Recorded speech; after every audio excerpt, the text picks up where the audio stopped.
Depuis le 49.3 et la loi Jeanbrun, je vois beaucoup de commentaires sur l'immobilier.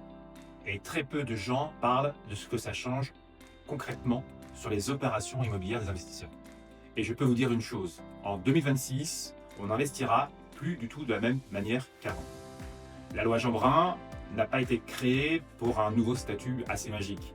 Elle a surtout réorienté la manière de monter une opération à un investisseur. La première question, ce n'est pas la fiscalité, c'est qu'est-ce qui est réellement exploitable juridiquement et économiquement.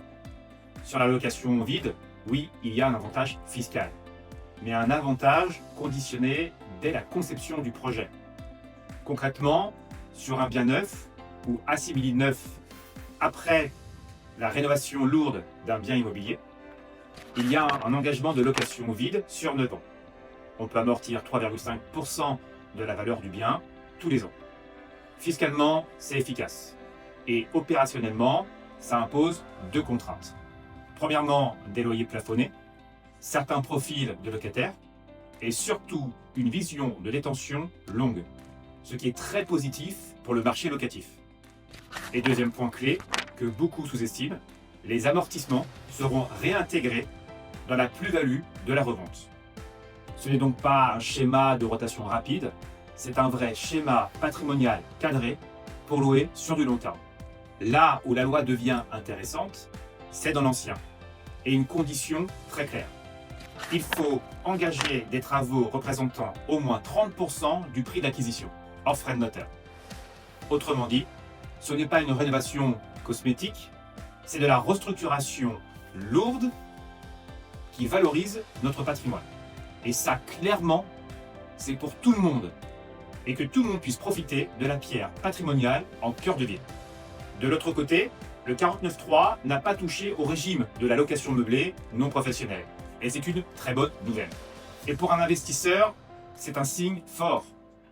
Ça veut dire que sur les opérations en résidence meublée, l'amortissement reste en place en 2026. Ce qui offre une lisibilité fiscale bien supérieure.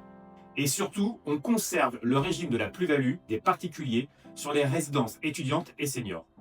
Quand on raisonne valeur patrimoniale et non fiscalité des loyers à long terme, ça change vraiment totalement tout. Et ça change également la manière de penser la sortie. Le seul point négatif, c'est qu'il y a une hausse de la CSG qui passe de 17,2% à 18,6%. C'est donc à intégrer dans un business plan. Et aussi, ça ne remet absolument pas en cause l'équilibre global de l'opération bien montée, puisque cette CSG est payable lorsque les revenus locatifs sont fiscalisables. On comprendra donc qu'en 2026, la loi Jeanbrun ne favorise pas un mode de location comme un autre, elle favorise les projets bien pensés dès l'origine et sur du long terme. La location vide devient un outil patrimonial long terme, normé, et la location meublée reste un cadre stable pour des opérations bien structurées.